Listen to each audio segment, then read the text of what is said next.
Assalamu alaikum, paix sur vous. Bienvenue dans notre nouvel épisode des violences de la Bible.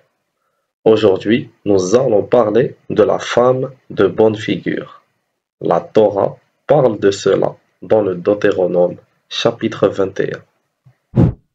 Quand tu iras en guerre contre tes ennemis, que l'Éternel ton Dieu les livre en ton pouvoir et que tu leur feras des prisonniers.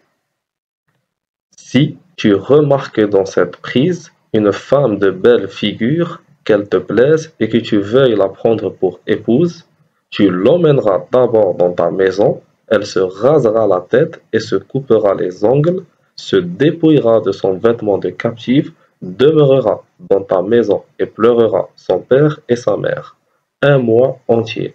Alors seulement tu pourras t'approcher d'elle et avoir commerce avec elle et elle deviendra ainsi ton épouse. Si il arrive que tu n'aies plus de goût pour elle, tu la laisseras partir libre de sa personne, mais tu ne pourras pas la vendre à prix d'argent. Tu ne la traiteras plus comme esclave après lui avoir fait violence. Ainsi, lors d'une bataille, si un Israélite aperçoit une femme de belle apparence, la loi lui permet de la prendre pour lui. Nous allons maintenant analyser plus en détail les commandements liés à cette femme de belle figure. Pour cela, nous ferons de nouveau appel au Rambam Moussa ibn Maïmoun, connu sous le nom de Maïmonide. Un soldat peut avoir des relations sexuelles avec une femme alors qu'elle est encore païenne, si son inclination naturelle le surpasse. Cependant, il ne peut pas avoir de relations sexuelles avec elle et ensuite continuer son chemin. Au contraire, il doit l'amener dans sa maison, comme le dit Deutéronome 21, 11. Il lui est interdit d'avoir des relations sexuelles avec elle une seconde fois jusqu'à ce qu'il l'épouse. Selon ce passage, le soldat israélite peut avoir une première relation avec la femme de belle figure alors qu'elle est encore païenne, mais pour qu'il y ait une seconde relation, elle doit d'abord devenir son épouse. Les relations avec une Yefat Toar ne sont autorisées que lorsqu'elle est en captivité, comme le dit le verset si tu vois parmi les prisonniers. Cette licence est permise que la femme soit vierge ou non, même si elle est mariée, car les mariages des païens ne sont pas reconnus. Un certain nombre de lois dérivent de l'exégèse du verset du Deutéronome cité ci-dessous, et vous désiriez, même si elle n'est pas belle. Elle et pas un autre, il ne peut pas avoir des relations sexuelles avec deux femmes. Tu peux la prendre pour épouse. Il ne peut pas prendre deux femmes comme captives avec l'intention d'engager des relations sexuelles avec l'une et de garder l'autre pour son père ou son frère. Quelle est la source qui enseigne qu'il ne peut pas faire pression sur elle au milieu de la guerre? Deutéronome 21:12 déclare: tu la feras entrer au milieu de ta maison, ainsi il doit l'amener dans un lieu vacant et ensuite engager des relations avec elle. Un prêtre est également autorisé à avoir des relations avec un Yefat Toar au départ, car la Torah n'autorisait les relations que comme une concession à l'inclination naturelle de l'homme. Cependant, il ne lui est pas permis de l'épouser par la suite, car elle est convertie. Quelle est la procédure qu'un juif doit suivre à l'égard d'un Yefet Toar après qu'il a eu des relations avec elle, alors qu'elle est encore une gentille? Si elle désire entrer sous les ailes de la Shirna, il peut la faire immerger dans un mikvé, dans le but de la convertir immédiatement. Si elle n'accepte pas la foi juive, elle doit habiter dans sa maison pendant 30 jours. De même, elle devrait pleurer l'abandon de sa foi. Son ravisseur ne doit pas l'empêcher de pleurer. Elle doit laisser pousser ses ongles et se raser la tête pour ne pas lui paraître attirante. Elle doit être avec lui à la maison. Ainsi, quand il entre, il la voit. Quand il part, il la voit. De sorte qu'il en devient dégoûté. Il doit être patient avec elle pour qu'elle accepte la foi juive. Si elle accepte le judaïsme et qu'il la désire, elle peut se convertir et s'immerger dans le mikvé à cet effet comme les autres convertis.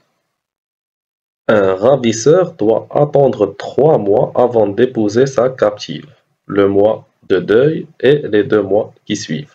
Lorsqu'il l'épousera, il devra lui donner le kiddushin et une ketouba. S'il ne la désire pas, il doit la libérer. S'il la vend, il viole un commandement négatif, comme le dit Deutéronome 21:14. Si un ravisseur vend son captif, la vente est invalide et il doit restituer l'argent. De même, si après avoir eu des relations avec elle, il la force à devenir une servante, il viole un commandement négatif à partir du moment où il se sert d'elle. Son ravisseur doit être patient avec elle pendant 12 mois. Si elle refuse de se convertir, si elle refuse toujours après cet intervalle, elle doit accepter les 7 lois universelles commandées aux descendants de Noé.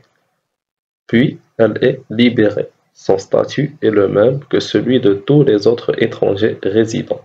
Son ravisseur ne peut pas l'épouser car il est interdit d'épouser une femme qui ne s'est pas convertie. Si elle conçoit après les premières relations avec son ravisseur, l'enfant a le statut de converti. Il n'est en aucun cas considéré comme le fils du ravisseur, car sa mère est une païenne. Au contraire, le tribunal le plonge dans le mikvé et prend ses responsabilités. Tamar a été conçue à partir des relations initiales du roi David avec un Yefet Toar. Mais Avshalom a été conçu après le mariage. Ainsi, Tamar n'était que la sœur maternelle d'Avshalom et aurait donc été autorisée à Amnon. C'est ce que l'on peut déduire de la déclaration de 2 Samuel 13:13 Parle au roi, car il ne me retiendra pas de toi. Si cette femme conçoit après les premières relations avec son ravisseur, c'est-à-dire avant de se convertir, eh bien l'enfant ne sera pas considéré comme le fils du soldat israélite, car sa mère est encore païenne. Et le traité Saint-Andrine 21a vient confirmer cet avis.